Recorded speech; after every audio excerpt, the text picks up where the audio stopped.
How could a narcissist not love me? Do you ever have that question? Is that something that plagues you at times? If you've invested so much love, so much care into that other person, and they just walked away. They just made you feel like nothing and they just disappeared. And oftentimes that question resonates in people's minds of like, how could that person not love me? If you guys are new here, my name is Ben Taylor. I'm a self-aware narcissist on this channel to provide awareness, growth, healing, and change. We do it by being the founder of Raw Motivations, the creator of the NARC app, and your guide in the 45-day challenge. If you want to hear more about narcissistic abuse, inspiration, and motivation, please subscribe. What I want you to understand is when you're in those moments of like, wait a second, I love them so much, how could they not love me? I first want to like validate and have you understand like you loved a lot.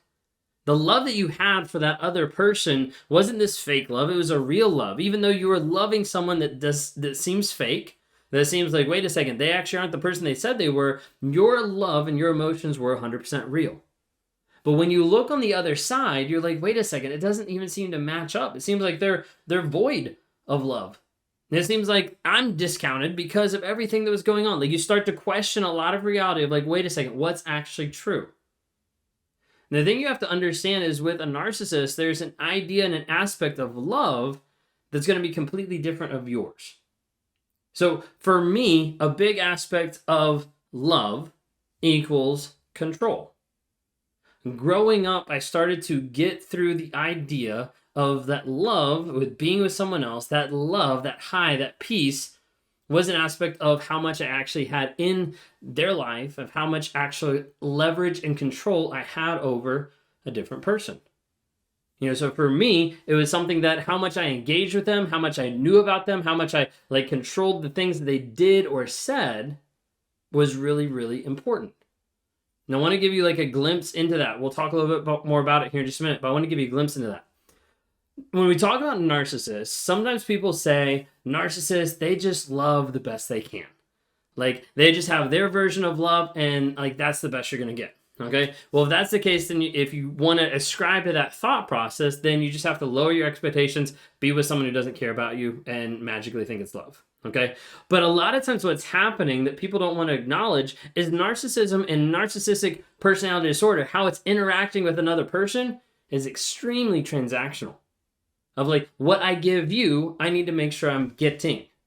Or what I'm putting out there, I need to make sure I'm putting a small investment into you so I can get a big return. Very much looking at people and looking at different things happening in their lives as being like, hey, this is very transactional. Like, I want to get something out of it. As a result, most narcissists will view people as objects.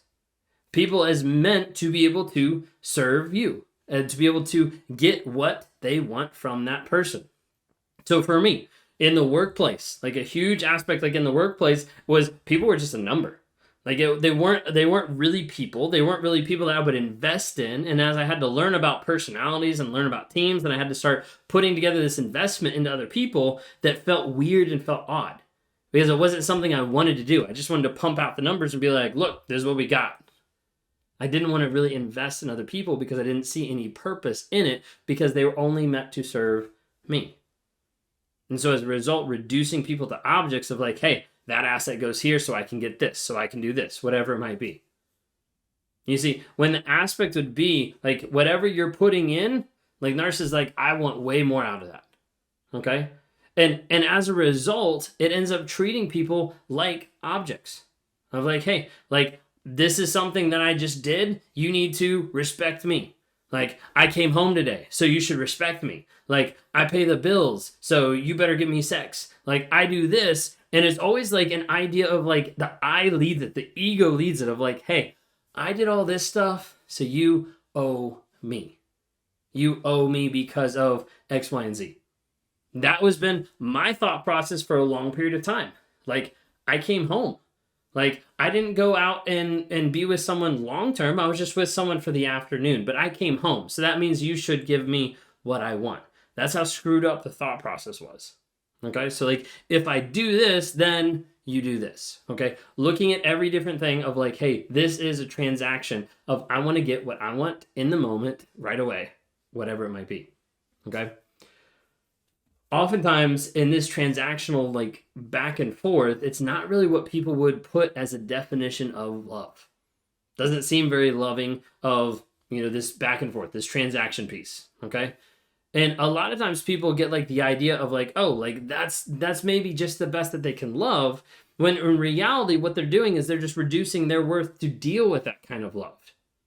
Okay. I heard a phrase one time that someone said to be loved means to be fully known. Of like starting at the basis of like developing honesty with another person to develop emotional intimacy to lead to that big connection with another person. But oftentimes when you're in a relationship with a narcissist, you don't really know who you're talking to. You don't really know what's going on the other side, because there's not that honesty, that transparency, that vulnerability of what they're actually feeling and experiencing. And as a result, any intimacy that's there is typically just sexual, and it doesn't have that emotional level to be able to actually build a connection with another human being, because of the fact that you don't know who you're dealing with. You see, when it comes down to it, all people can't love another with ego in the way.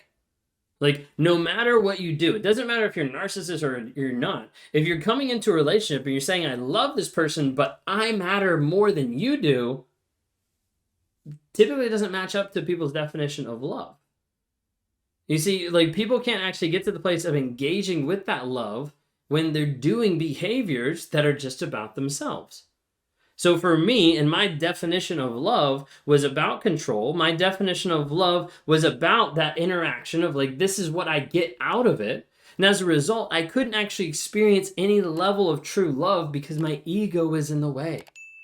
I was coming to the table being ego and having entitlement and being like, this is what I deserve. So why is this not working? But now realizing that my love, what I was putting out there, was not love at all. It was just my version of it, my skewed up version of what it looked like and how I put it. And as a result, people can't really engage with love when they're lying, when they're cheating, when they're abusive, when they're manipulating, when they're coercive. There's not that aspect of being able to have that love and that connection with another person with the ego, the entitlement in the way. Like I mentioned a couple times, narcissists have a very skewed version of love. It's very like transactional, okay? This is what I get, this is what I give, okay? It's very much transactional. My version of love, like I talked before, was about control. Where you are, who you're with, what you're doing, what you're spending, all that aspect is very, very much about control. So, I had a girlfriend one time, long time ago. Okay. And I'd gotten my license. I was driving. She finally got to the place where she got her license, got a car. And for me, that was a huge moment that I got really upset because it was bringing up shame and guilt, but it was bringing up the possibility of rejection. Because I'm like, now I no longer control this person of where we go, what we do. She has her own access to self to do whatever she wants to do. I lost control. Maybe rage out, maybe frustrated, maybe mad, ended up ruining the relationship, along with other things. But that was like one of the peaks of like, okay, this relationship is over because of how I reacted in that situation. Because I was like, oh, but I care, but I want to take care of all this kind of stuff. It was all look good in my mind. But in the end, that love aspect was all about how can I control to make sure that I get what I want and that I have access to what I want when I want it. Okay? That piece that I didn't want to actually acknowledge continued throughout all my relationships of thinking that love was control into my marriage. And then when I didn't have that control, would go find other places, like all that kind of aspect. Like love for me was control, transaction. It was entitlement. And the thought process behind that with a lot of narcissists is the idea of the other person in the relationship or other people in the world are meant to serve them. And I've talked about sometimes like the God complex or the idea of narcissists viewing themselves as being the best ever to be able to hide from their insecurities of guilt and shame and the different things that are inside. And as a result, they project a big image of like, I'm the God of the universe. I'm the biggest, I'm the best, I'm the brightest, all those different things. And as a result, you should give me. Like you should give me what I want. You should give me what I expect. That automatic compliance, as it talks about in the DSM-5, of being a different characteristic of, hey, I expect that entitlement, I expect that compliance piece to happen right away because I deserve it. Okay, this is like the ego piece that's like massive. And as a result, this ego piece that's in front of the narcissist can't get out of the way to actually engage an aspect of love. Because when you think about it, an object typically doesn't matter. Now, yes, we ascribe like value to different objects in life, but when it comes down to it, the narcissist treats people as objects and they don't really matter. The objects don't matter. The toys are meant to be played with. They take people off the shelf, play with them, put them back on the shelf. Like, you need to be accessible to me whenever I want you. People are meant to serve the narcissist. That's how a lot of the thought process happens. So walking through all of this, to kind of recap, some of what I'm trying to walk you through is this is how we get to the place of saying, hey, I don't love you. I don't care about you. Like, this is how the narcissist like flips it off of like any type of love and affection you're giving to the narcissist. They're just like, whatever, like, I'm done. I'm going to the next person. Because of the skewed version of love being very transactional, and then love also having this idea of thinking like, hey, you're just an object meant to serve me. Maybe you see my video about how like narcissists will call you a toaster, like different things like that, because like that's the idea of you're an object in the narcissist's life to be able to serve them, to be able to pump up their ego, to be able to help them deal with any guilt and shame so they don't have to do it. They can project on you all the blame, everything else. But that is the idea that people are objects meant to serve the narcissist, and that's how they get to the place of like, hey, I don't love you. I don't really care about you. It's transactional. It's just something that I want. It's just something that I'm going to get. Last but not least, if you're struggling with this and you're not really sure of like, wait a second, like, is this going? I'm still confused. You might be dealing with a trauma bond. If you're dealing with a trauma bond, I would love to be able to help work with you, to be able to help get you clarity and to help get you to process the story that you're believing that is probably based on fiction or fantasy, but not the reality of what's actually going on. I also want to invite you to check out the Clarity Challenge. It's a 45-day Clarity Challenge to discover you after toxicity. You'll be able to come back to the place and break free from the fog, the triggers that are controlling you, that are making you react, all these different things to get clear about who you are and the direction you need to go. You can go to claritychallenge.net. If you want to talk to me one-on-one, you can go to rawmotivations.com. If you like what you saw here at all today, then please subscribe. Would love to be able to interact with you in the future. Thanks so much, and y'all have a great day.